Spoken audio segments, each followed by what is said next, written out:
Bonsoir à toutes et à tous, ravi de vous retrouver sur 8 Mont-Blanc, il est 18h, c'est l'heure de faire le point sur l'actualité locale au programme de ce mercredi 15 janvier 2025. Direction Chambéry pour débuter ce journal où une action de sensibilisation a eu lieu sur une piste cyclable jugée dangereuse par l'association Roue Libre. Fanny Savard nous en dira plus dans quelques instants.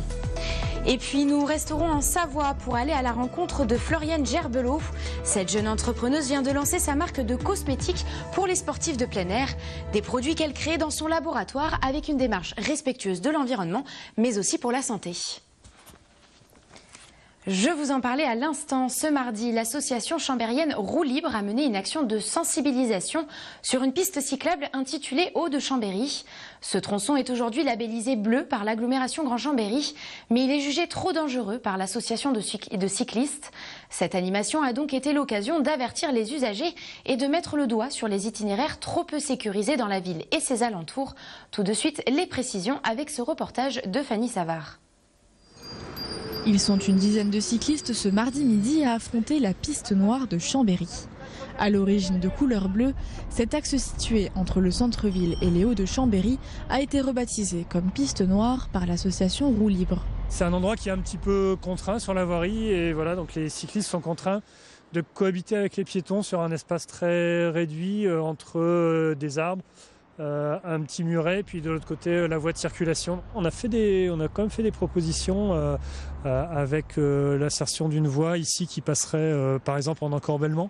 Ça se fait dans d'autres endroits, donc c'est des travaux assez lourds. On peut aussi imaginer une refonte du plan de circulation qui permette de libérer une partie de la chaussée pour les vélos. L'association chambérienne milite depuis des années pour obtenir un réseau complet et sécurisé, comme cette piste bleue située en plein centre-ville où passent 2500 cyclistes chaque jour. C'est un axe qui auparavant n'était pas du tout aménagé, il n'y avait que des voies de circulation pour les véhicules motorisés. On est là sur un aménagement qui est vraiment du standard de ce qu'on peut attendre de la piste bleue, c'est-à-dire on est séparé de la chaussée, on est séparé des trottoirs. C'est large, ça fait plus de 3 mètres, 3,50 mètres par endroit. Avec 9 pistes qui s'étendent sur 50 km, l'agglomération compte réaliser en 2025 une douzaine d'études sur ces itinéraires, dont une sur la piste noire des Hauts de Chambéry. On a un budget cette année de quasiment 1 700 000 € d'investissement en direction des pistes cyclables. Donc pour développer la pratique du vélo, elle augmente de 8 à 10% par an là, ces dernières années. Et on a des compteurs qui permettent de visualiser aussi cette augmentation, dont un qui est bien connu, le compteur visible au niveau du palais de justice. Et là, on a dépassé en 2024 les 800 000 passages. D'après les calculs de l'agglomération, le million de passages devrait être établi d'ici 3 ans. Des chiffres en constante augmentation ces dernières années et qui se reflètent dans le dernier baromètre de la Fédération des usagers de la bicyclette. En 2021, Chambéry se trouvait sur le podium des villes les plus cyclables de France, juste derrière La Rochelle et Bourg-en-Bresse. Alors que les vacances d'hiver ont été très bonnes en termes de fréquentation dans les stations de nos départements, la situation des saisonniers, elle, ne s'améliore pas. Elle ne cesse même de se détériorer selon les syndicats. Ce mardi, la branche remontée mécanique de Force ouvrière a donc convié la presse pour dénoncer les nombreuses problématiques auxquelles sont confrontés les saisonniers. Parmi celles-ci, on peut citer le mal logement, le chômage ou encore les salaires.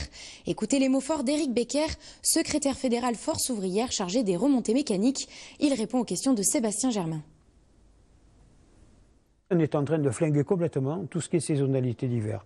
Et à un moment donné, je pense qu'il faut qu'on se pose les bonnes questions et que les ministères réagissent et comprennent réellement ce que c'est que la saisonnalité. Les saisonniers, ce ne sont pas des sous-salariés, ce sont des salariés. Quand on leur offre un maximum de possibilités de travailler, ils travailleront.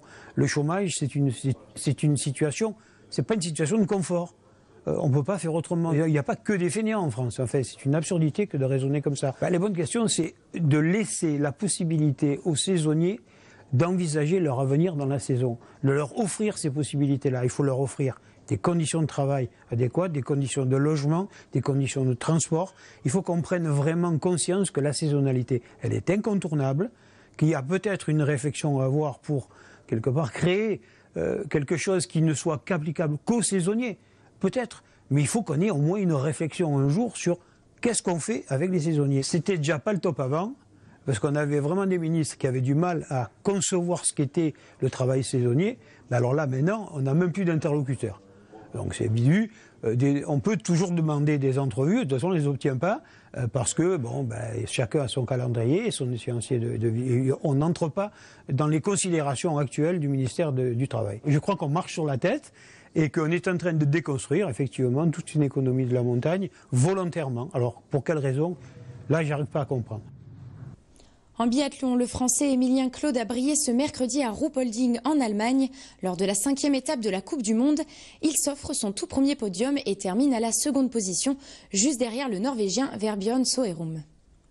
Je vous l'évoquais en début d'édition, depuis quelques mois, une jeune entrepreneuse s'est lancée dans la fabrication de cosmétiques pratiques et responsables pour les sportifs adeptes d'activités en plein air. Âgée d'une vingtaine d'années, cette spécialiste de la chimie environnementale a travaillé pendant plus d'1 an pour élaborer une formule à base d'ingrédients sourcés au plus proche géographiquement, mais surtout d'origine naturelle. C'est dans son laboratoire confidentiel basé en Savoie qu'elle opère. Nous y sommes allés pour découvrir les coulisses de cette fabrication. Reportage. Voilà mon laboratoire Fleuralp, dans lequel je fais des cosmétiques utiles pour sportifs de plein air. Donc ici, je fais toute la partie recherche, développement et fabrication de ces produits. Des cosmétiques pratiques et responsables pour les sportifs de plein air. Ce projet, Floriane Gerbelot travaille dessus depuis 1 an et demi. Diplômée en septembre d'un master en chimie environnementale, la jeune Savoyarde vient d'officiellement lancer sa marque. Son premier produit en cours d'élaboration, un déodorant solide. Les produits les plus importants, ça va être les actifs du déodorant. Donc on est ici sur du bicarbonate de soude, un complexe de zinc et du triéthylcitrate. Donc ça, c'est vraiment l'élément principal du déodorant. Derrière, on va avoir quelques émollients qui vont permettre aux produits d'être plus facilement applicables notamment et d'être agréables à l'application. Et puis tous les produits aussi de consistance, donc qui vont être de la cire, du beurre ou encore de l'huile. Au total, 11 ingrédients sont utilisés par la chimiste pour la fabrication de ce déodorant. Tous sourcés en France, excepté le zinc, ou dans les pays limitrophes comme l'Allemagne, l'Italie et l'Espagne. L'objectif est aussi de limiter l'impact sur l'environnement, mais aussi la santé, en utilisant une composition la plus naturelle possible jusqu'au parfum du produit. Je suis partie sur 2 parfums, un parfum fruits des Alpes, donc avec une touche mûre, myrtille. Donc l'idée, c'est vraiment de rappeler les fruits de la montagne. Et le second parfum, c'est balade en forêt. On est plutôt sur des tons fougères, boisés. L'idée, c'était d'avoir des parfums qui rappellent la montagne, rester dans cet univers de la nature. C'est des parfums qui ont été faits sur mesure par Naomai, qui est une petite entreprise de Paris. Ces parfums, ils ont été réfléchis pour être travaillés sans huile essentielle, sans allergènes, et évidemment que ce soit des parfums naturels, donc ils sont fabriqués à partir d'isolats naturels. Pour l'instant, même si leur fabrication a débuté, les déodorants ne sont pas encore disponibles à la vente. Car plusieurs tests obligatoires doivent encore être réalisés en amont pour valider la formule. Il y a plusieurs tests, comme des tests d'efficacité, des tests de compatibilité contenant-contenu, des tests de stabilité évidemment. Et puis, donc là aujourd'hui, ces tests ils sont en partie réalisés par Cosmetalp, donc une entreprise du coin qui est située à Trévignan. Et donc du coup, c'est le temps d'attendre le retour de ces tests pour la mise sur le marché des produits. Une mise sur le marché qui devrait normalement voir le jour si tout est validé dès la fin du printemps. Crème solaire ou hydratante, savon et shampoing solide viendront aussi compléter la gamme dans les prochains mois. On termine à nouveau ce journal avec une touche musicale. Rappelez-vous, hier soir, nous vous avons fait découvrir une des premières séances de travail entre la salle du Brise-Glace et l'artiste sélectionné Emilika. Après de longs mois de travail, la jeune femme est désormais prête à envisager la suite de sa carrière musicale et à présenter ses morceaux au public. Mais avant le grand soir, il fallait une dernière séance de répétition sur scène et en conditions techniques. Fanny Savary a assisté au reportage. Près de 3 mois se sont écoulés depuis l'arrivée d'Emilika, l'artiste accompagnée cette année par le Brise-Glace.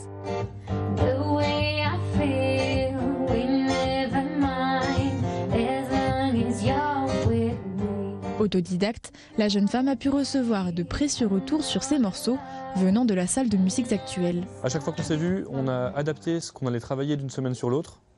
On a réfléchi un peu sur le moment à ce qui était essentiel à travailler sur les morceaux. On a travaillé un peu des nouvelles compositions. On a réfléchi à l'ordre du set. On a réfléchi à comment est-ce qu'on pourrait donner des nouvelles couleurs à des compositions qui existaient déjà depuis très longtemps et qui pouvaient se ressembler un petit peu. Donc Émilie essayait des trucs, on enregistrait et elle changeait d'une semaine sur l'autre. Des conseils bienvenus sur sa musique, mais aussi sur l'envers du décor du métier d'artiste. J'ai notamment participé à des ateliers sur la professionnalisation, la manière de faire, quels étaient les statuts les plus adaptés.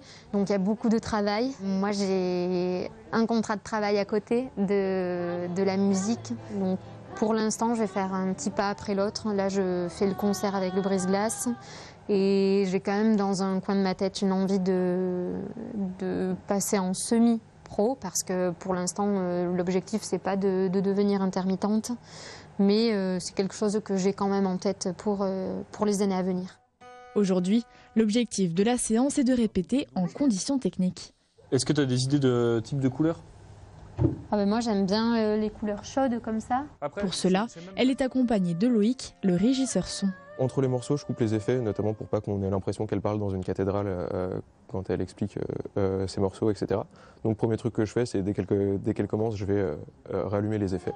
Et ensuite, je vais peaufiner les réglages, peaufiner l'égalisation, le réglage des basses et des aigus ou des choses comme ça, une fois que c'est lancé. Après 3 heures de répétition, la séance touche à sa fin. Il ne reste plus que quelques jours à la jeune femme pour régler les tout derniers détails avant le jour J. Nous sommes arrivés au terme de cette édition. Merci pour votre fidélité à l'information sur notre antenne. Juste après, vous retrouvez Thierry Paulme pour le bulletin météo. L'actualité revient quant à elle demain à 18h. Mais avant de se quitter, je vous propose de visionner les images de la dernière étape de la Grande Odyssée VVF en Haute-Savoie. La 60aine de Musher s'était lancée ce mardi de la Chapelle d'Abondance pour la 3e étape.